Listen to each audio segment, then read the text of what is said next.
ایک بہت بڑے اسکالر ہیں، وہ یہ واقعہ سناتے ہیں، ان کے دوست کا واقعہ۔ وہ پہلے ہندو تھا وہ شخص، اور اس کے بعد اس نے اسلام قبول کیا۔ اب اسلام قبول اس نے کیسے کیا، سٹوری بڑی انٹرسٹنگ ہے، اور اسلام بہت بڑی نعمت ہے۔ تو وہ کہتے ہیں کہ اگر میری زندگی میں حادثہ نہ ہوتا تو میں اسلام سے متعارف بھی نہ ہوتا کبھی۔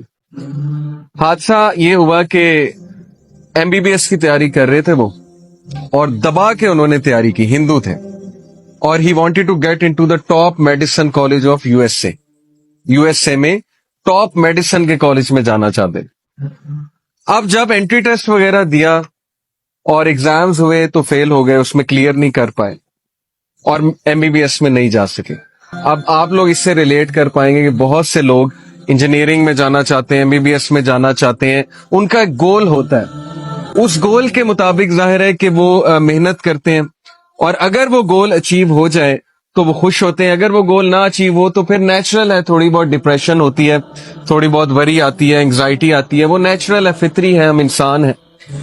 لیکن وہ یہ کہتے ہیں کہ جب میرا MBBS میں ایڈمیشن نہیں ہوا، جب اس میڈیسن کالج میں نہیں جا سکا، تو 1 سال میں ڈپریشن میں رہا۔ اب ظاہر ہے ان کے لیے ایک بہت بڑا حادثہ تھا کہ میں ڈاکٹر نہیں بن سکتا۔ کہتے پھر بہرحال میرے فیملی والوں نے میری کاؤنسلنگ کی، میرے دوستوں نے میری کاؤنسلنگ کی کہ یار کوئی بات نہیں، صرف MBBS فیلڈ نہیں ہے، اور بھی بڑی فیلڈز ہیں، تم کمپیوٹر سائنس کر لو، وہ بھی بہت اچھی فیلڈ ہے۔ کہتے میرا انٹرسٹ تو کوئی نہیں تھا، لیکن چلیں اب چونکہ یہاں داخلہ نہیں ہوا، میں نے کمپیوٹر سائنس میں داخلہ لے لیا، اور دیٹ از ویئر، اس یونیورسٹی میں ہی میٹ سم ون، ان کا جو روم میٹ تھا وہ مسلمان تھا، اور اس کے ساتھ رہ کر اسلام سے وہ ایکسپوز ہوئے۔ انہوں نے دیکھا نماز کیا ہوتی ہے، یہ وضو کرتا ہے، صاف ستھرا رہتا ہے۔ اس کو اشتیاق ہوا کہ میں پوچھوں یہ آپ کیا کرتے ہیں، وضو کرتے ہیں، نماز پڑھتے ہیں، نماز کے دوران آپ کچھ بولتے نہیں ہیں، بات نہیں کرتے، یہ کیسی عبادت ہے؟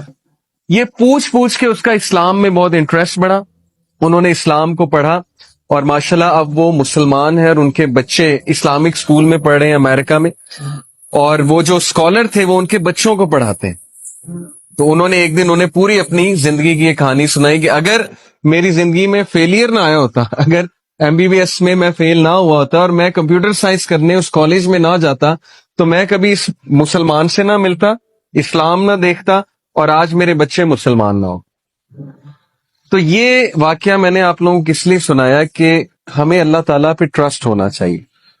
زندگی میں اتنا چھوٹا ویژن نہیں ہونا چاہیے کہ میری زندگی میں ایک حادثہ آ گیا تو زندگی ختم ہو گئی، یا فلانی جگہ ایڈمیشن نہیں ہوا تو بس اب میں فیل ہو گیا۔ آپ کو کیا پتا اللہ تعالیٰ نے آپ کے لیے کہاں بہتری رکھی ہوئی ہے۔ جیسے میں انجینئر ہوں بیسیکلی، غلام اسحاق خان انسٹیٹیوٹ سے میں نے انجینئرنگ کی، اور UAE میں کچھ عرصہ رہ کر آیا، جاب کی، تو مجھے نہیں پتا تھا کہ میں یوتھ کلب میں ہوں گا یا میں ٹیچنگ پروفیشن میں ہوں گا۔ ہر ایک کا اللہ نے رزق لکھا ہوا ہے، ہر ایک کی فیلڈ ڈیفائنڈ ہے، سکوپ اللہ نے بنانا ہے، رزق اللہ تعالیٰ کی ذات نے دینا۔ تو متوکلین وہ لوگ ہیں جو ٹرسٹ کرتے ہیں اللہ تعالیٰ کی ڈیسیجنز کے اوپر۔ ہمیں جو بھی پین پہنچے گی زندگی میں، جو بھی حادثہ ہوگا، پہلی تو بات ہے کہ اس میں فالٹ ہمارا ہی ہوتا ہے۔ یہ سورہ یونس ورس 44 میں اللہ نے بتایا کہ اللہ انسانوں پہ ظلم نہیں کرتا، بلکہ انسان خود اپنے اوپر ظلم کرتا ہے، رانگ ڈیسیجنز لے کر، سننا سے دور جا کے، ان چیزوں کو فوقیت دے کے جو میٹر ہی نہیں کرتی، اور ان چیزوں کو اگنور کر کے جو اصل میں میٹر کرتی ہیں، لیکن پھر بھی بچاتا اللہ ہے۔ تو متوکلین ہمیں بننا ہے تاکہ ہم اللہ تعالیٰ کی خوشنودی حاصل کر سکیں۔ ہمیں اللہ تعالیٰ پہ توکل کرنا ہے، اپنی بیسٹ دینی ہے، لیکن اس کے بعد توکل اللہ سبحانہ و تعالیٰ کی